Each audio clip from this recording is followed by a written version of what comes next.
நீங்கள் பார்த்து கொண்டிருப்பது மதுரை முஜாஹித் மனம் கவரும் சொற்பொழிவு. இது மார்க்கம் மற்றும் சமுதாயத்திற்கான குரல். சகோதரிகளே,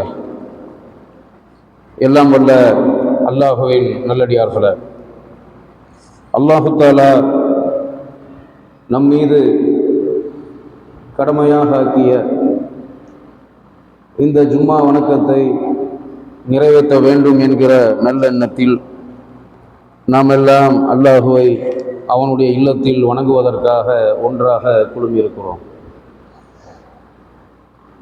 சிறப்பான இந்த ஜும்மாவுடைய நாளில் அல்லாஹு தஆலா அவன் புறத்திலிருந்து அவனுடைய ஸலவாத்தையும் சலாமையும் அவனுடைய அருளையும் அமைதியையும் அவனுடைய இறுதி தூதர் நபிகள் நாயகம் ஸல்லல்லாஹு அலைஹி வஸல்லம் அவர்களின் மீதும் அவர்களின் குடும்பத்தார் மீதும் அவர்களை பின்பற்றிய அவர்களின் காலத்தில் வாழ்ந்த சத்திய சஹாபாக்களின் மீதும் அதற்கு பிறகு வந்த தாபியீன்கள், தபஉ தாபியீன்கள், இமாம்கள், இந்த உலகத்தில் வாழுகிற மூமின்கள், முஸ்லிம்கள் அனைவரின் மீதும் என்றென்றும் நிலவட்டுமாக.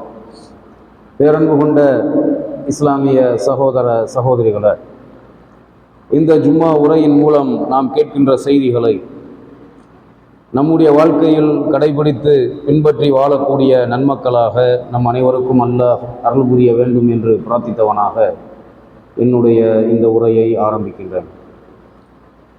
கடந்த வாரத்திற்கு முந்தைய வார ஜும்மாவுடைய பயானில் அல்லாஹ்வுக்கு பிடிக்காத 3 தன்மைகள், குஃபுர் என்ற தன்மை, ஷிர்க் என்ற தன்மை, நிஃபாக் என்ற தன்மையை பற்றி உங்களுக்கு நாம் எடுத்துரைத்தோம். நிஃபாக் என்றால் என்ன என்பதையும், அந்த நிஃபாக் என்ற தன்மை ஈமானுக்கு எந்த அளவுக்கு எதிராக இருக்கிறது என்பதையும், நிஃபாக்குடைய தன்மையில் ஒரு மூமின் வாழ்வானையானால் அவன் அந்த நிஃபாக்குடைய தன்மையிலிருந்து திருந்தவில்லை, அதிலிருந்து முழுமையாக விடுபடவில்லை என்று சொன்னால், மறுமையில் அல்லாஹ் அவனை மன்னிக்கவில்லை என்று சொன்னால் நஷ்டமடைந்து நரகத்திற்கு செல்ல வேண்டிய ஒரு நிலை ஏற்படும் என்பதை அல்லாஹ் அவனுடைய வேதமான அல் குர்ஆனில் மிக தெளிவாக நமக்கு சொல்லி காட்டுகிறான். காஃபிர்களை பற்றி அல்லாஹ் குர்ஆனில் சொல்லுகிற பொழுது, ஒரு மனிதன் காஃபிராக வாழ்ந்து காஃபிராக மரணித்து விட்டால் அவனுக்கு நரகம்தான் என்று அல்லாஹ் குர்ஆனில் சொல்லி காட்டுறான். அதாவது முஷ்ரிக்காக வாழ்ந்து முஷ்ரிக்காக மரணிக்கக்கூடியவர்களுக்கு நரகம், நிரந்தரமான நரகம். முஷ்ரிக்காக வாழ்ந்து முஷ்ரிக்காக மரணிக்கக்கூடியவர்கள் நரகத்திலிருந்து அவர்கள் தப்பிக்கவே முடியாது, அந்த நரகத்தில் நிரந்தரமாக தங்கியிருப்பவர்கள் என்று அல்லாஹ் முஷ்ரிக்குகளை பற்றி, இணை வைத்த நிலையில் வாழ்ந்து மரணிக்கக்கூடியவர்களை பற்றி அல்லாஹ் குர்ஆனில் சொல்லி காட்டுறான். அதே போன்று நிராகரிக்கக்கூடிய காஃபிராக வாழ்ந்து காஃபிராக மரணிக்கக்கூடியவருக்கு நிரந்தர நரகம் என்பதையும், அவர்கள் நரகத்திலிருந்து அல்லாஹுவால் விடுதலை செய்யப்பட மாட்டார்கள் என்பதையும், நிரந்தர நரகவாசிகள் என்பதையும் அல்லாஹ் குர்ஆனில் சொல்லி காட்டுறான். முனாஃபிக்குகளை பற்றி அல்லாஹ் சொல்லும்போது, முனாஃபிக்குகளான நயவஞ்சகர்களுக்கு நரகத்துடைய அடிப்பகுதியில் போட்டு அவர்களை வேதனை செய்வதாக, அவர்களை துன்புறுத்துவதாக அல்லாஹு தஆலா அவனுடைய வேதமான அல் குர்ஆனில் சொல்லி காட்டுகிறான். அப்போ முனாஃபிக்குகளை பொறுத்த வரைக்கும் அவர்களுக்கு நரகத்துடைய அடிப்பகுதி வேதனை தரக்கூடியதாக இருக்கிறது என்பதை அல்லாஹ் தன்னுடைய வேதமான திருமறை குர்ஆனில் சொல்லி காட்டுறான். அந்த முனாஃபிக்குகளுடைய தன்மையிலிருந்து தங்களை தற்காத்துக் கொள்வதற்காக சஹாபாக்கள் எப்படியெல்லாம் முயற்சி எடுத்தார்கள். சஹாபாக்கள் அந்த நிஃபாக்குடைய தன்மை தங்களுக்கு வந்துவிடக் கூடாது என்பதற்காக அதிலே எந்த அளவுக்கு கவனமாக இருந்தார்கள், விழிப்புணர்வோடு இருந்தார்கள் என்பதையெல்லாம் பல நபி தோழர்களின் வரலாற்று நிகழ்வுகள், வரலாற்று சம்பவங்கள் நமக்கு மிக பெரும் படிப்பினையாக நபி தோழர்களுடைய வாழ்க்கையில, அவர்களுடைய அந்த சரித்திர வரலாற்று பதிவேட்டில இன்றும் பதிவு செய்யப்பட்டிருக்கிறது. அல்லாஹு தஆலா அந்த முனாஃபிக்குகளை பற்றி அவனுடைய வேதமான அல் குர்ஆன்ல சொல்லி காட்டும் போது சூரா பக்ராவுல 8வது வசனத்துல இருந்து 20வது வசனம் வரைக்கும் 8ல இருந்து 19, 20 ஆகிய வசனங்களில் அல்லாஹு தஆலா முனாஃபிக்குகளுடைய தன்மையை பற்றி அவர்களுடைய அந்த கருத்துக்களை பற்றி அல்லாஹ் குர்ஆன்ல சொல்லி காட்டுறான். அந்த கருத்துக்களை எல்லாம் படித்து சிந்தித்து அதை பயான்களிலே கேள்விப்பட்டு அத்தகைய கருத்து அப்படிப்பட்ட ஒரு எண்ணம் நம்முடைய உள்ளத்தில் இல்லாத அளவுக்கு நம்மை நாம் சீர்படுத்திக் கொள்வது நம் மீது அல்லாஹ் சுமத்தி இருக்கக்கூடிய கடமை. அல்லாஹ் சொல்லுகிறான் சூரா பக்ராவுல உள்ள 12வது வசனத்தில் அல்லாஹ் சொல்லுகிறான், அலா இன்னஹும் ஹுமுல் முஃப்ஸிதூன வலாக்கின் லா யஷ்உரூன், நிச்சயமாக அவர்கள்தான் குழப்பம் உண்டாக்குபவர்கள். முனாஃபிக்குகளை பத்தி அல்லாஹ் சொல்லும் போது ஃபித்னா செய்யக்கூடிய ஃபசாது செய்யக்கூடிய அந்த ஃபசாதுவாதிகளான குழப்பவாதிகள் அவர்கள்தான், குழப்பம் உண்டாக்குபவர்கள் அவர்கள்தான் என்று அல்லாஹ் சொல்லுகிறார். ஆனால் தாங்கள் குழப்பம் உண்டாக்கக்கூடியவர்கள் என்பதை அவர்கள் உணர்வதில்லை. தாங்கள் குழப்பவாதிகள் என்பது அவர்களின் மனசுக்கு தெரியும். இஸ்லாத்துக்கு எதிராக, அல்லாஹ்வுக்கு எதிராக, அவனுடைய மார்க்கத்துக்கு எதிராக, அவனுடைய நபிக்கு எதிராக குழப்பத்தை உண்டாக்குகிறார்கள் என்பது அவர்களுக்கு தெரியும். தெரிந்தேதான் அதை செய்கிறார்கள். ஆனால் இப்படிப்பட்ட குழப்பத்தை நாம் உண்டாக்கினால் நஷ்டமடைந்து நரகத்திற்கு செல்ல வேண்டிய ஒரு நிலை மறுமையில் ஏற்படுமே என்பதை அவர்கள் உணராமல் இருப்பதுதான் அந்த குழப்பம் செய்வதற்கும் நிஃபாக் என்ற தன்மையில அவர்கள் முனாஃபிக்குகளாக வாழ்வதற்கும் காரணம் என்று அல்லாஹ் குர்ஆன்ல சொல்லி காட்டுகிறான். அதை அவர்கள் உணர்வதில்லை.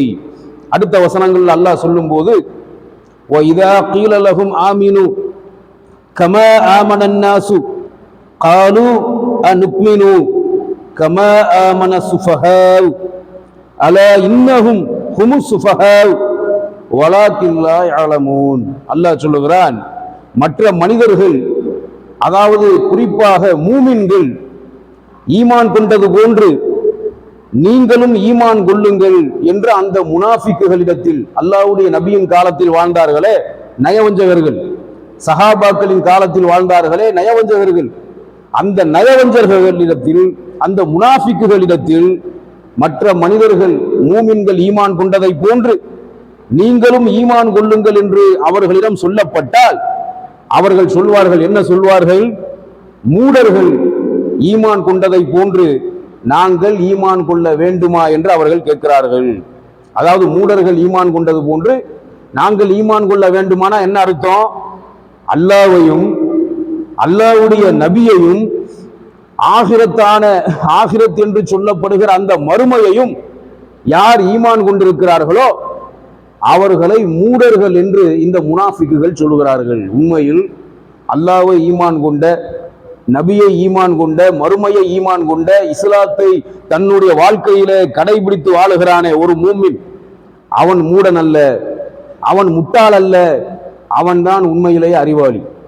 அல்லாஹ் ஒருத்தன் இருக்கிறான் என்பதை உணர்ந்து அவன்தான் நம்மளை படைச்சவன், அவன்தான் நமக்கு உணவளிக்கிறான், அவன்தான் நம்மளை வாழ வைக்கிறான், அவன்தான் நமக்கு மரணத்தை தர்றான், அவனுடைய விதிப்படிதான், அவன் விதிச்ச அந்த விதியின் அடிப்படையில் தான் எல்லாமே நிகழ்ந்து கொண்டிருக்கிறது என்பதை சந்தேகப்படாமல் உறுதியாக நம்பி அந்த அல்லாஹ்வுடைய மார்க்கம் இஸ்லாம், அதை நாம் பின்பற்றினால்தான் மறுமையில வெற்றி அடைய முடியும். அந்த அல்லாஹ்வுடைய இறுதி தூதர் முஹம்மது நபி ஸல்லல்லாஹு அலைஹி வஸல்லம் அவர்களை பின்பற்றினால்தான் மறுமையில நாம வெற்றி அடைய முடியும். குர்ஆன் அல்லாஹ்வுடைய வேதம் என்பதையும் நம்பி, நபி அல்லாஹ்வுடைய தூதர் என்பதையும் நம்பி, இஸ்லாம் அல்லாஹ்வுடைய மார்க்கம் என்பதையும் நம்பி யார் மூமின்களாக வாழுகிறார்களோ அந்த மூமின்கள் நிச்சயமாக அறிவாளிகள். அவர்கள அறிவாளிகள் அல்லாஹ் குர்ஆன்ல மற்றொரு இடத்துல சொல்றான். ஆனா இந்த முனாஃபிக்குகள் என்ன சொல்றாங்க? மற்ற அந்த மூடர்கள் ஈமான் கொண்டதை போன்று நாங்கள் ஈமான் கொள்ள வேண்டுமா என்று கேட்கிறார்கள். நிச்சயமாக இப்படி கூறுகிறார்களே அவர்கள்தான் மூடர்கள். ஆயினும் இவர்கள் அந்த மடமையை, அவர்களிடம் இருக்கக்கூடிய அந்த நிஃபாக் என்ற மடமையை அவர்கள் அறிவதில்லை என்று அல்லாஹ் குர்ஆன்ல சொல்லி காட்டுறான்.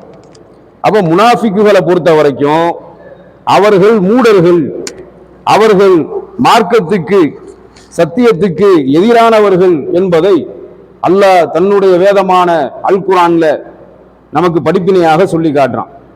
நபிகள் நாயகம் ஸல்லல்லாஹு அலைஹி வஸல்லம் அவர்களின் காலத்தில் வாழ்ந்த சஹாபாக்கள் எல்லோருமே தியாகச்சீலர்கள். அந்த தியாகச்சீலர்களான அந்த சஹாபாக்கள் எப்படிப்பட்ட தியாகத்துக்கு உரியவர்கள் என்பதை அல்லாஹ் குர்ஆன்ல சொல்லுகிற பொழுது கையை வச்சு நம்ம பேசிக்கிறோம். அப்ப அல்லாஹ் அவனுடைய வேதமான அல் குர்ஆன்ல இதை பத்தி தெளிவாக சொல்லுகிற பொழுது, இன்னும் இந்த போலி விசுவாசிகள் ஈமான் கொண்டவர்களை சந்திக்கும் போது, அதாவது இந்த முனாஃபிக்குகள் இவர்களுடைய தன்மையை பத்தி அல்லாஹ் இன்னும் சொல்றா, வ இதா லக்குல்லதீன ஆமனு காலு ஆமன்னா வ இதா ஹலவ் இலா ஷையாத்தினிஹும் காலு இன்னா மாஅக்கும் இன்னமா நஹ்னு முஸ்தஹ்சிஊன். அல்லாஹ் சொல்லுகிறான். அடுத்த வசனத்தில் அல்லாஹ் சொல்லுகிறான், அல்லாஹு யஸ்தஹ்சிஉ பிஹிம் வ யமுத்துஹும் ஃபீ துஹ்யானிஹிம் யஅமஹூன்.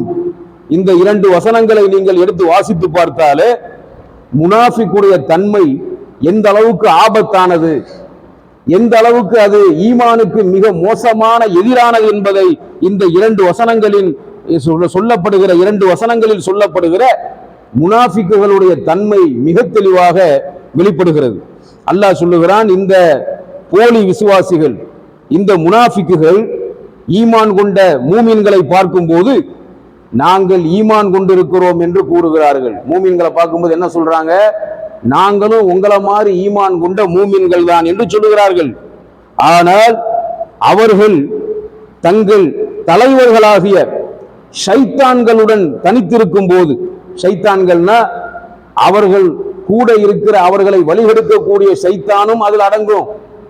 முஷ்ரிக்குகளான அல்லாஹ்வுடைய நபியின் காலத்தில் இஸ்லாத்துக்கு எதிரானவர்களாக இருந்தார்களே முஷ்ரிக்குகள், காஃபிர்கள், அந்த காஃபிர்களான முஷ்ரிக்குகளான அவர்களை பார்க்கும்போது அவர்கள் சொல்வார்கள், நிச்சயமாக நாங்கள் உங்களுடன் தான் இருக்கிறோம், நாங்கள் அவர்களை பரிகாசம் செய்பவர்களாகவே இருக்கிறோம்.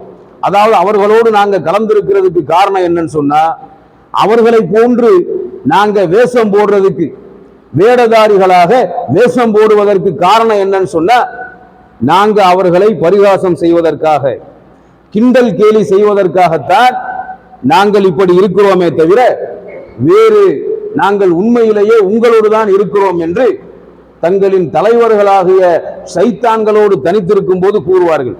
அதாவது இன்னும் ஓப்பனா சொல்றதா இருந்தா, முஷ்ரிக்க பார்த்தா, காஃபிரை பார்த்தா நாங்க உண்மையிலேயே உங்களோட தான் இருக்கிறோம், முஷ்ரிக்காக காஃபிராக நீங்க என்ன கொள்கையில, நீங்க எந்த அசத்தியத்தில் இருக்கிறீர்களோ அந்த அசத்தியத்தில் தான் நாங்களும் இருக்கிறோம், அவர்களோடு நாங்கள் இருந்து நடிக்கிறதுக்கு காரணம் என்னன்னு சொன்னா அவர்களை பரிகாசம் செய்வதற்காக.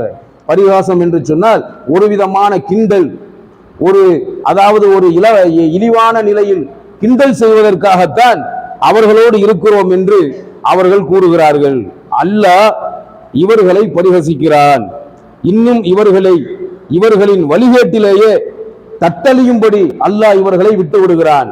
அப்ப அவர்கள் இப்படி இருப்பதற்கு காரணம் என்னன்னு சொன்னா, அவர்களுடைய உள்ளத்தில் இருக்கக்கூடிய நயவஞ்சகம் என்ற, நிஃபாக் என்ற அந்த தன்மையை அல்லாஹ் அவர்களுடைய உள்ளத்திலே புகுத்தி அவர்களை அந்த முனாஃபிக் தனத்தில், நிஃபாக் என்ற நயவஞ்சகத்தனத்தில் அவர்களை அல்லாஹ் புகுத்தி விட்டான். அவர்களை அல்லாஹ் அதிலே தட்டழியும்படி, வழிகட்டு தட்டழியும்படி செய்து விட்டான் என்பதை இந்த வசனத்தின் வாயிலாக அல்லாஹ் நமக்கு படிப்பினையாக சொல்லி காட்டுறான்.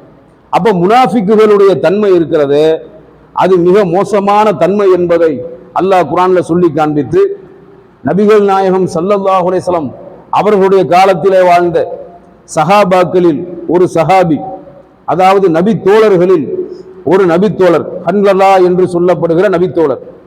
அந்த ஹன்லலா என்று சொல்லப்படுகிற சஹாபி, ஹன்லலா ரலியல்லாஹு அன்ஹு அவங்க அபூபக்கர் ரலியல்லாஹு அன்ஹு அவங்கள சந்திக்க வர்றாங்க. சந்திக்க வரும்போது என்ன சொல்லிட்டு வர்றாங்கன்னு சொன்னா, அதாவது ஒரு மூமின் அவனுடைய நப்சை, அவனுடைய ஆன்மாவை எந்த அளவுக்கு பாதுகாப்பாக வைத்திருக்க வேண்டும், மார்க்க சிந்தனையோடு எப்படி சரியான முறையில் இருக்க வேண்டும் என்பதற்கு இந்த செய்தி, இந்த சம்பவம் நமக்கு ஒரு மிக பெரும் அற்புதமான சம்பவமாக ஹதீஸ்களிலே பதிவு செய்யப்பட்ட செய்திகளாக இருக்கிறது. உலகத்திலேயே அல்லாஹ்வுடைய நபி அவர்களால் சொர்க்கவாசிகள் என்று நற்செய்தி சொல்லப்பட்டவர்கள் சஹாபாக்கள், நேர்வழியில் உள்ளவர்கள் என்று அல்லாஹுவால் சான்று கூறப்பட்டவர்கள் சஹாபாக்கள். அப்படி நேர்வழியில் உள்ளவர்கள், வெற்றியாளர்கள், முத்தகீன்கள், சொர்க்கவாசிகள், அல்லாஹுவால் பொருந்தி கொள்ளப்பட்டவர்கள் என்றெல்லாம் அல்லாஹுவால் பாராட்டப்பட்டவர்கள், அல்லாஹ்வுடைய நபி பெருமானார் ஸல்லல்லாஹு அலைஹி வஸல்லம் அவர்களால் பாராட்டப்பட்டவர்கள் சஹாபாக்கள். அப்படிப்பட்ட அந்த சஹாபாக்களை அல்லாஹ் பொருந்தி கொண்டான், அல்லாஹ்வை அவர்களும் பொருந்தி கொண்டார்கள். அப்படித்தான் அல்லாஹ் குர்ஆன்ல சொல்றான், காலிதீன ஃபீஹா அபதா ரலியல்லாஹு அன்ஹும் வ ரலு அன்ஹு. அல்லாஹ் அவர்களை பொருந்தி கொண்டான், அவர்களும் அல்லாஹ்வை பொருந்தி கொண்டார்கள். அப்ப அல்லாஹ் அவனுடைய வேதத்துல நான் இவர்களை பொருந்தி கொண்டேன் என்று யாரை குறிப்பிடுகிறான்? நம்மை அல்லாஹ் குறிப்பிடவில்லை. நம்மளை அல்லாஹ் வெற்றியாளர்கள் என்று சொல்லவில்லை. நம்மை அல்லாஹ் நேர்வழியில் உள்ளவர்கள் என்று சொல்லவில்லை. நேர்வழியில் உள்ளவர்கள், வெற்றியாளர்கள், அல்லாஹுவால் பொருந்தி கொள்ளப்பட்டவர்கள் என்று அல்லாஹ் யாரை சொல்றானா? சஹாபாக்களை தான் சொல்றான். நபிகள் நாயகம் ஸல்லல்லாஹு அலைஹி வஸல்லம் அவர்களின் காலத்திலே வாழ்ந்து சத்திய இஸ்லாத்தை தழுவி அந்த சத்திய இஸ்லாத்துக்காக, அல்லாஹ்வுக்காக, அல்லாஹ்வுடைய மார்க்கத்துக்காக எண்ணற்ற தியாகங்களை செய்தார்களே, அந்த சத்திய சஹாபாக்களை தான் அல்லாஹ் சொல்லுகிறான். நாம உண்மையிலேயே நேர்வழியில் இருக்கிறோம், நாமளும் வெற்றியாளர்கள் என்ற அந்த தரத்தை அடைய முடியும், அல்லாஹ்வால் பொருந்தி கொள்ளப்பட்ட மக்களாக நாமளும் மாற முடியும் சொன்னா, சஹாபாக்கள் எப்படி குர்ஆன் சுன்னாவுடைய வழியில் பயணித்தார்களோ அது மாதிரி பயணித்தால்தான் நாமளும் வெற்றியாளர்கள். அதாவது சஹாபாக்கள் இந்த மார்க்கத்தை எப்படி நேசித்தார்களோ அப்படி நேசிக்க வேண்டும். சஹாபாக்கள் எப்படி இந்த மார்க்கத்தை பின்பற்றினார்களோ அப்படி பின்பற்ற வேண்டும். சஹாபாக்கள் பின்பற்றியதை போன்று பின்பற்றாமல், சஹாபாக்கள் வழி எங்களுக்கு தேவையில்லை, நாங்க தனியா ஒரு வழியை உருவாக்கி வச்சிருக்கோம், அந்த வழிதான் உண்மையான இஸ்லாம் அப்படின்னு சொல்லக்கூடிய எல்லா வழிகளும் வழிகேடு. சஹாபாக்கள் வழி அல்லாத, நபித்தோழர்கள் பயணித்த அந்த வழி இல்லாத மற்ற எல்லா வழிகளும் உலகத்தில் வழிகேடு. உண்மையில் நேர்வழி என்று சொன்னால் குர்ஆன் சுன்னா. அந்த குர்ஆன் சுன்னாவை சஹாபாக்கள் எப்படி புரிந்து கொண்டார்களோ அப்படி புரிந்து கொள்வதும், சஹாபாக்கள் எப்படி குர்ஆன் சுன்னாவை பின்பற்றினார்களோ அப்படி பின்பற்றுவதும் தான் மார்க்கத்துடைய அளவுகோல். நாம அப்படி பின்பற்றினாதான் நாம நேர்வழியில உள்ளவங்க, நாம அப்படி பின்பற்றினால்தான் நாம வெற்றியாளர்கள். அப்ப நேர்வழியில் உள்ளவர்கள் வெற்றியாளர்கள் என்று சொன்னால் சஹாபாக்கள் வழிமுறையை, சஹாபாக்களின் வழிமுறைகளான அந்த மன்ஹஜ் சலஃபு என்ற அந்த வழிமுறையை எவர் பின்பற்றுகிறாரோ அவர்தான் நேர்வழியில் உள்ளவர், அவர்தான் வெற்றியாளர். அவருக்கு தான் மறுமையில அல்லாஹ் நாடினால் கண்டிப்பாக சொர்க்கம் கிடைக்கும். அல்லாஹ் சொல்லக்கூடிய முஃப்லிஹூன் என்ற வெற்றியாளர்களின் கூட்டத்திலே அவர் இருப்பார் என்பதை நாம் புரிந்து கொள்ள வேண்டும். அப்படிப்பட்ட வெற்றியாளர்களான, நேர்வழிக்கு சொந்தக்காரர்களான, அல்லாஹுவால் பொருந்தி கொள்ளப்பட்ட மக்கள் என்று அல்லாஹுவால் சான்று வழங்கப்பட்ட சத்திய சஹாபாக்களில் ஒருவர் ஹன்லலா என்ற அந்த நபித்தோழர். அவர் அபூபக்கர் ரலியல்லாஹு அன்ஹு அவங்களை சந்திக்க வருகிறார். என்ன சொல்லி வருகிறார்? நான் முனாஃபிக்காக ஆகிவிட்டேன். ஹன்லலா முனாஃபிக்காக ஆகிவிட்டார் என்ற வார்த்தையை முணுமுணுத்தவராக கவலையோடு இதை சொல்லி கொண்டு வருகிறார். அபூபக்கர் ரலியல்லாஹு அன்ஹு அவங்களை சந்திச்சு அபூபக்கர் ரலியல்லாஹு அன்ஹு அவங்கள்ட்ட சொல்லுகிறார், அபூபக்கர் அவர்களே, நான் முனாஃபிக்காக ஆகிவிட்டேன் என்றே சொல்லுகிறார். எப்பேற்பட்ட ஒரு வார்த்தை! இதை கேட்ட அபூபக்கர் ரலியல்லாஹு அன்ஹு அவங்க ஒரு வினாடி திகைத்து விட்டார்கள். அவர்களுக்கு திடுக்கம் ஏற்பட்டு விட்டது. ஏன்னா எந்த ஒரு முனாஃபிக்கும் தன்னை முனாஃபிக்குன்னு சொல்ல மாட்டான். அதான் விஷயம். ஒருத்தன் உண்மையிலே முனாஃபிக்கா இருந்தா தான் முனாஃபிக்கா இருக்கிறது நபிக்கு தெரியக்கூடாது, ஏனைய சஹாபாக்களுக்கு தெரியக்கூடாது. நாம முனாஃபிக்கா இருக்கிறது நமக்கு மட்டும் தெரிஞ்சா போதும்னு சொல்லி முனாஃபிக்குகள் எதுக்கு எடுத்தாலும் பயந்துகிட்டே இருப்பாங்க. அவங்க போடுற வேஷம் வெளியே தெரிஞ்சிடக்கூடாதுன்னு ரொம்ப கரெக்டா இருப்பாங்க. எல்லாத்துலயுமே ரொம்ப கவனமா இருப்பாங்க. ஆனா என்னதான் கவனமா இருந்தாலும், என்னதான் அல்லாஹ்வையும் நபியையும் நேசிக்கிற மாதிரி அவங்க வேஷம் போட்டாலும் அந்த வேஷத்தை அல்லாஹ் கலைச்சிருவான். யார் யார் முனாஃபிக்குகள்னு சொல்லி அல்லாஹ் அறிவிச்சு கொடுத்துட்டான். ரசூலுல்லாஹ் காலத்துல ரசூலுல்லாஹி ஸல்லல்லாஹு அலைஹி வஸல்லம் அவர்களுக்கு அல்லாஹ் அறிவிச்ச வஹீயின் அடிப்படையில யார் யார் முனாஃபிக்குகள் என்றெல்லாம் அல்லாஹ் தன்னுடைய நபிக்கு அறிவித்து காட்டிவிட்டான். ஆனா நபி அவர்கள் அதை எல்லா சஹாபாக்கள்கிட்டையும் சொல்லல, ஒரே ஒரு நபி தோழர்கிட்ட தான் சொன்னாங்க. அந்த நபி தோழர் யாருன்னா ஹுதைஃபா ரலியல்லாஹு அன்ஹு அவங்க. அந்த ஹுதைஃபா ரலியல்லாஹு அன்ஹு அவங்கள்ட்ட மட்டும்தான் யார் யார் முனாஃபிக்குகள், யார் யார் நயவஞ்சகர்கள் என்ற அந்த இவர்கள் எல்லாம் நயவஞ்சகர்கள் என்ற அந்த உண்மையை ஹுதைஃபா ரலியல்லாஹு மட்டும் சொல்லி இதை யார்கிட்டையும் சொல்லிராத. அதாவது ஏன் அந்த ஒரு சஹாபிட்ட மட்டும் ரசூலுல்லாஹ் ஏன் சொன்னாங்கன்னா மற்ற எல்லாருக்கும் தெரிஞ்சிடக்கூடாது. தெரிஞ்சா பெரிய பிரச்சனைகள் ஏற்படும், குழப்பங்கள் ஏற்படும், அது பெரிய சண்டையில போய் முடிஞ்சிடும். இது அல்லாஹ்வுடைய நபி அவர்கள் விரும்பவில்லை. ஒரே ஒரு சஹாபிக்கு மட்டும் சொன்னாங்க. ஏன்னா அவங்களால அல்லாஹ்வுடைய நபி அவர்களுக்கு பிறகு அந்த முனாஃபிக்குகளாக இருக்கக்கூடிய அந்த நயவஞ்சகர்களால் பிரச்சனை என்ன ஏற்பட்டாலும் கடுமையான குழப்பங்கள் அதிகரிச்சுன்னு சொன்னா அதுக்கு ஒரு முடிவு கட்டுறதுக்கு யார் யார் முனாஃபிக்குன்னு தெரிஞ்சு வச்சிருக்க ஒருவர் இருக்க வேண்டும். அந்த அடிப்படையில தான் ஹுதைஃபா ரலியல்லாஹு அன்ஹு அவங்கள்ட்ட ரசூலுல்லாஹ் சொன்னாங்களே தவிர மற்ற யார்கிட்டையும் சொல்லிராத.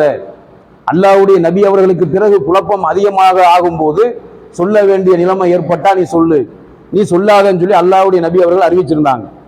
அந்த ஹுதைஃபா ரலியல்லாஹு பத்தி வரக்கூடிய ஹுதைஃபா ரலியல்லாஹு அன்ஹு அவங்களையும் அதாவது உமர் ரலியல்லாஹு அன்ஹு அவங்களையும் வரக்கூடிய ஒரு செய்தி ஹதீஸ் கிதாபுகளில் இருக்கிறது. உமர் ரலியல்லாஹு அன்ஹு அவங்க எப்படிப்பட்ட ஒரு சஹாபி, சாதாரண ஒரு நபி தோழரா? உமர் ரலியல்லாஹு அன்ஹு அவங்கள பார்த்து அல்லாஹ்வுடைய நபி சொன்னாங்க, இந்த உமருடைய நாவிலிருந்து அல்லாஹ் பேசினான் என்று சொன்னார்கள். உமருடைய நாவிலிருந்து அல்லாஹ் பேசினான் என்று அல்லாஹ்வுடைய நபி அவர்கள் சொன்னார்கள். உமர் ரலியல்லாஹு ஒரு கருத்தை சொல்றாங்க, அல்லாஹ்வுடைய வஹி உமர் ரலியல்லாஹுடைய கருத்து மாதிரியே வஹியாக இறங்குகிறது. அப்போ உமருடைய நாவிலிருந்து அல்லாஹ் பேசுனா அப்படின்னு ரசூலுல்லாஹ் சொல்றாங்க. இந்த உமரை கண்டால் ஷைத்தான் விரண்டு ஓடுகிறான் என்று அல்லாஹ்வுடைய நபி அவர்கள் சொன்னார்கள். அப்போ உமர் ரலியல்லாஹுவை கண்டா ஷைத்தான் விரண்டு ஓடுகிறான். உமருடைய நாவிலிருந்து அல்லாஹ் பேசினான் என்றெல்லாம் அல்லாஹ்வுடைய நபி அவங்க சொன்னாங்களே, அப்பேற்பட்ட அந்த உமர் ரலியல்லாஹு அன்ஹு அவங்க ஹுதைஃபா ரலியல்லாஹு அன்ஹு அவங்கள பார்த்து அவங்கள்ட்ட கேட்கிறாங்க, ஹுதைஃபா அவர்களே, அல்லாஹ்வுடைய நபி ரசூலுல்லாஹி ஸல்லல்லாஹு அலைஹி வஸல்லம் அவர்கள் உங்கள்கிட்ட தான் முனாஃபிக்குகள் யாரு அப்படிங்கிற அந்த முனாஃபிக்குகளை பத்தின லிஸ்ட உங்கள்கிட்ட தான் கொடுத்துருக்காங்க, உங்கள்கிட்ட தான் முனாஃபிக்குகள் யாருன்றத சொல்லியிருக்காங்க. அந்த முனாஃபிக்குகளின் கூட்டத்துல அந்த முனாஃபிக்குகளுடைய பட்டியல்ல என்னுடைய பெயர் இருக்கிறதா என்று உமர் ரலியல்லாஹு அன்ஹு அவங்க கேட்டாங்க அப்படிங்கிற செய்தி நமக்கு பெரும் ஆதாரமாக இருக்கிறது. உமர் ரலியல்லாஹு எப்பேற்பட்ட ஒரு நபி தோழர், எப்பேற்பட்ட ஒரு தியாகசீலர், அல்லாஹ்வுடைய நபி அவர்களால் சொர்க்கவாசி என்று சொர்க்கத்துக்கு உரியவர்கள் என்று 10 சஹாபாக்கள் அஷ்ரத்துல் முபஷிரா என்று சொல்லப்படுகிற நற்செய்தி சொல்லப்பட்ட 10 நபி தோழர்களில் ஒருவர் உமர் ரலியல்லாஹு அன்ஹு அவங்க. அந்த உமர் ரலியல்லாஹு அன்ஹு அவங்களே ஹுதைஃபா ரலியல்லாஹு போய் ரசூலுல்லாஹ் சொன்ன முனாஃபிகள் பட்டியல்ல ஏன் பேர் இருந்தா நீங்க சொல்லுங்க, நான் அல்லாஹ்ட்ட தௌபா செய்யறேன், நான் திருத்திக்கிறேன். இதை கேட்ட ஹுதைஃபா ரலியல்லாஹு கண் கலங்கினார்கள், வேதனைப்பட்டார்கள். எப்பேற்பட்ட மனிதர் இவர், எப்பேற்பட்ட ஒரு மிகச்சிறந்த சஹாபி இவர் நம்மள்ட்ட கேட்கிறாருன்னு சொல்லி வேதனைப்பட்டு சொன்னாங்க, உங்க பேர் அதுல இல்ல. ஏன்னா அல்லாஹ்வால பொருந்தி கொள்ளப்பட்டவர்கள் அந்த உத்தம சத்திய சஹாபாக்கள். சத்திய சஹாபாக்களை எவனாவது ஒருவன் குறை கூறினால் அவன் மூமினாகவே இருக்க முடியாது. சஹாபாக்களை பத்தி அவங்களும் மனிதர்கள் தான், அவங்கள்ட்ட தவறு இருக்கும். சஹாபாக்கள் தவறுக்கு அப்பாற்பட்டவங்க கிடையாது. நம்மள்கிட்ட இருக்கக்கூடிய தவறுகள் அதிகம், நம்மள்கிட்ட இருக்கக்கூடிய தவறுகளை போன்று சஹாபாக்கள்கிட்ட இல்ல. சஹாபாக்களும் தவறு செய்யக்கூடியவங்க தான். ஆனா அவங்க செஞ்ச தவறுகளை விமர்சிச்சு அவங்கள குறை சொல்றதுக்கு நமக்கு தகுதி இருக்கான்னு கேட்டா தகுதி கிடையாது. சஹாபாக்களை குறை கூறுகிற தகுதி உலகத்துல யாருக்குமே கிடையாது.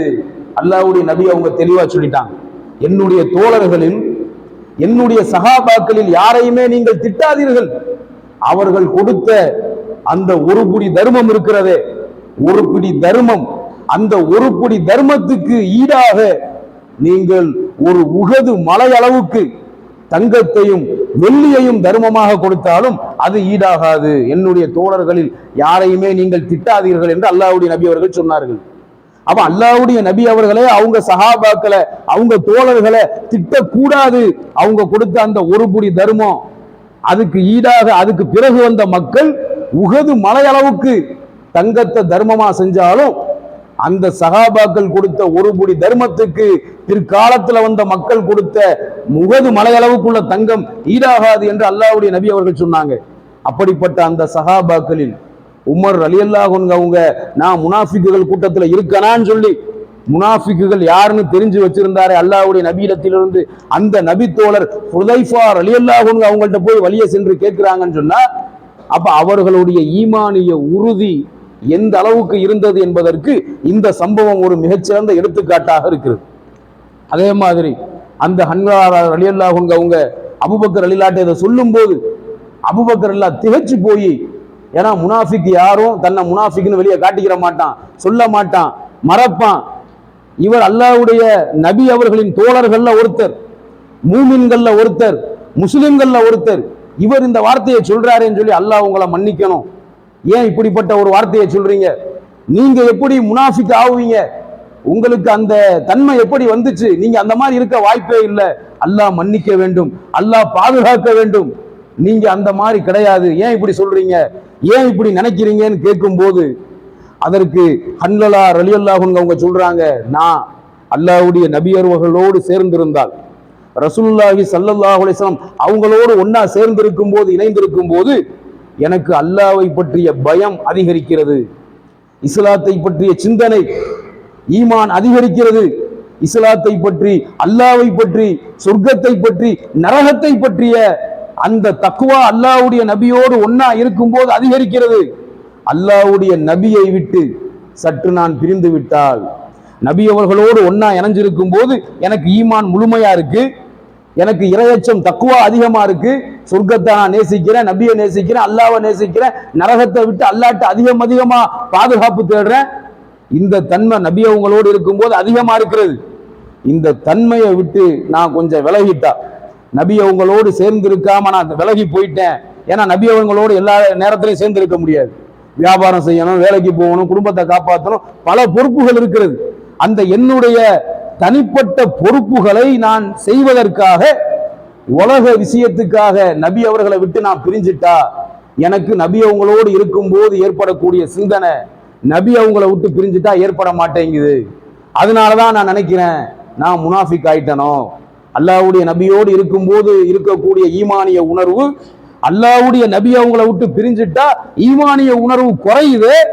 அதனாலதான் நான் நினைக்கிறேன் நான் முனாஃபிக் ஆயிட்டனோ நான் பயப்படுறேன்னு சொல்லி அவங்க கவலைப்பட்டு சொல்றாங்க. உடனே அபூபக்கர் ரலியல்லாஹு அன்ஹு அவங்களும் சொல்றாங்க, இந்த சிந்தனை எனக்கும் இருக்கிறது. உங்களுக்கு எப்படி நபி அவர்களோடு சேர்ந்திருந்தா ஈமான் அதிகரிக்கிறதோ, தக்வா அதிகரிக்கிறதோ, அதே மாதிரிதான் எனக்கும் இருக்கிறது.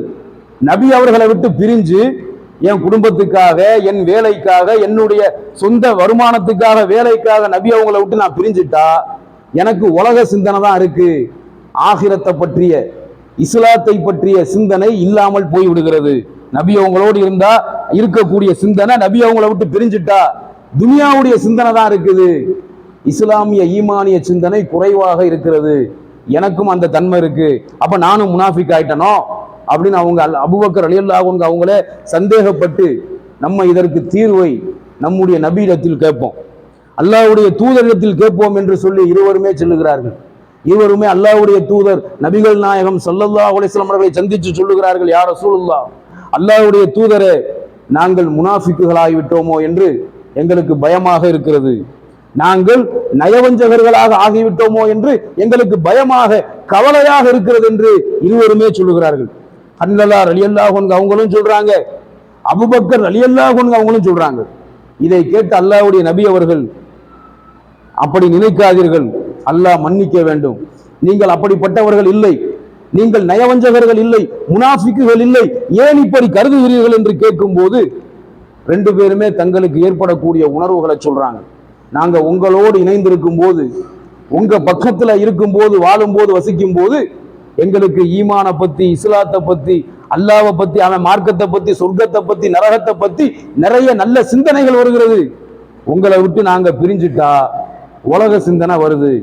குடும்பத்தை காப்பாற்றணும், மனைவி மக்களை பத்தின சிந்தனை, உலக சிந்தனைகள் எங்களுக்கு அதிகரிச்சிருது.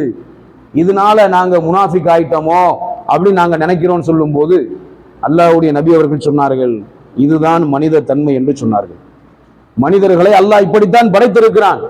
எப்பேற்பட்ட சஹாபியா இருந்தாலும், எப்பேற்பட்ட தக்குவாதாரியாக இருந்தாலும், ஒருவனுடைய மனநிலை எல்லா நேரத்திலும் ஒரே மாதிரியாக இருக்காது.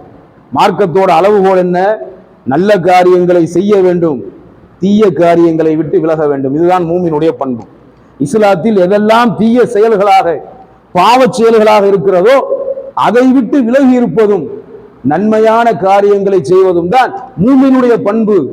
ஆனால் எல்லா நேரத்திலும் ஒரு மூமின் மார்க்கத்தை நினைத்து கொண்டே இருப்பது சாத்தியப்படாது. எல்லா நேரத்திலும் ஒரே விதமான ஓர்மையில் இருக்க முடியாது. நீங்கள் சில நேரத்தில் அல்லாஹ்வுக்கு பயந்து அதிகமாக அமல்களை செய்வீர்கள். உங்களுக்கு ஈமானிய சிந்தனை, இஸ்லாமிய சிந்தனை அதிகரிக்கும்.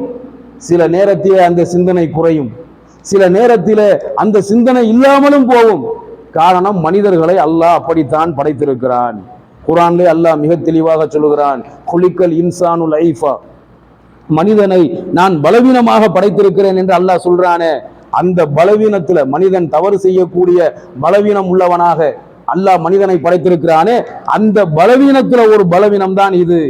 நபி அவர்களோடு சேர்ந்திருக்கும் போது, குர்ஆனை படிக்கும் போது, இஸ்லாத்தை கேட்கும் போது, இஸ்லாத்தை படிக்கும் போது நம்ம உள்ளத்துல ஏற்படக்கூடிய அந்த ஈமானிய உணர்வு, இஸ்லாத்தை படிக்காமல், குர்ஆனை படிக்காமல், இஸ்லாத்தை படிக்காத வேற வேலையில நாம ஈடுபடும் போது அந்த சிந்தனை இருக்காது என்பதை, இது மனித தன்மை என்பதை பெருமானார் ஸல்லல்லாஹு அலைஹி வஸல்லம் அவர்கள் தன்னுடைய தோழர்களுக்கு உணர்த்தினார்கள் என்ற செய்தி ஹதீஸ்களில மிக பெரும் ஆதாரமாக இருக்கிறது.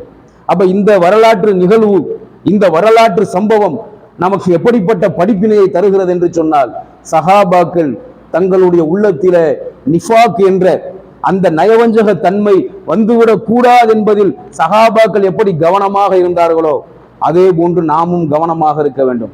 முனாஃபிக்குகளை பற்றி அல்லாஹ் குர்ஆன்ல சொல்லக்கூடிய செய்திகளை எல்லாம், வசனங்களை எல்லாம் படிக்க வேண்டும். திருக்குர்ஆன்ல அல் பக்ரா சூராவுல 8வது வசனத்துல இருந்து 20வது வசனம் வரைக்கும் முனாஃபிக்குகளை பற்றி அல்லாஹ் சொல்லி காட்டுகிறானே, அந்த வசனங்களை எல்லாம் படித்து அல்லாஹ் சொல்லக்கூடிய முனாஃபிக்குகள்கிட்ட இருக்கக்கூடிய தன்மைகளில் ஏதாவது ஒரு தன்மை நம் இடத்திலே இருக்குமேயானால் அதை விட்டு நாம் திருந்த வேண்டும், அதை விட்டு நாம் வெளியே வர வேண்டும். அதே போன்று சூரா முனாஃபிகுன், திருக்குர்ஆன்ல இருக்கக்கூடிய 63வது அத்தியாயமான சூரா முனாஃபிகுன்ல 1வது வசனத்துல இருந்து 7-8 வசனம் வரைக்கும் அல்லாஹு தாலா முனாஃபிக்குகளுடைய தன்மையை பத்தி சொல்லி காட்டுறான். அத்தகைய தன்மை நம்மிடத்தில் இருக்கிறதா என்று நம்மை நாம் பரிசோதித்து பார்க்க வேண்டும். மூமின்களை பற்றி, மூமின்களுடைய பண்புகள், தன்மைகளை பற்றி அல்லாஹ் எந்தெந்த இடங்களிலெல்லாம் சொல்லுகிறானோ அந்த வசனங்களை எல்லாம் படித்து பார்த்து நம்மிடத்திலே அல்லாஹ் சொல்லி காட்டக்கூடிய மூமினுடைய பண்பு இருக்கிறதா அல்லது முனாஃபிக்குகளுடைய பண்பு இருக்கிறதா என்று நம்மை நாம பரிசோதித்து பார்க்க வேண்டும். அதுக்கு பெயர் தான் சுய பரிசோதனை. நம்மை நாம சுய பரிசோதனை செஞ்சு பார்த்து நாம மூமின்களாக இருக்கிறோமா, மூமின்களுடைய நடவடிக்கைகள், தன்மைகள், மூமின்களுடைய அம்சங்கள் நம்மிடத்தில் இருக்கிறதா அல்லது நயவஞ்சகத்தின் தன்மைகள், நயவஞ்சகத்தின் அம்சங்கள் நம்மிடத்தில் இருக்கிறதா என்று நம்மை நாமே சுய பரிசோதனை செய்து நம்மிடத்தில நயவஞ்சக தன்மை 1, 2 அல்லது 5, 10 இருக்குமேயானால் அதை விட்டு நாம் முழுமையாக வெளியே வர வேண்டும். அப்படிப்பட்ட மோசமான தன்மையான நிஃபாக் என்ற அந்த நயவஞ்சக தன்மையை விட்டு அல்லாஹு ரப்புல் ஆலமீன் நம் எல்லோரையும் காப்பாற்ற வேண்டும். சத்திய மார்க்கமான தூய இஸ்லாத்தில் நேரு வழியில் நிலைத்திருக்கக்கூடிய மக்களாக, ஈமான்ல உறுதிமிக்க மக்களாக, ஈமானுடைய மக்களாக வாழ்ந்து ஈமானுடைய மக்களாக மரணிக்கக்கூடிய ஒரு பாக்கியத்தை அல்லாஹ் நமக்கு கொடுத்து, நிஃபாக் என்ற தன்மையிலிருந்தும் குஃபுர் என்ற அந்த தன்மையிலிருந்தும் அல்லாஹ் நம் எல்லோரையும் காப்பாற்ற வேண்டும் என்று பிரார்த்தித்தவனாக என்னுடைய முதல் உரையை முடித்துக் கொள்கிறேன். வாஹிரு தாவானா அனில் ஹம்துலில்லாஹி ரப்பில் ஆலமீன். அஸ்ஸலாமு அலைக்கும் வரஹ்மத்துல்லாஹி வபரகாத்துஹு.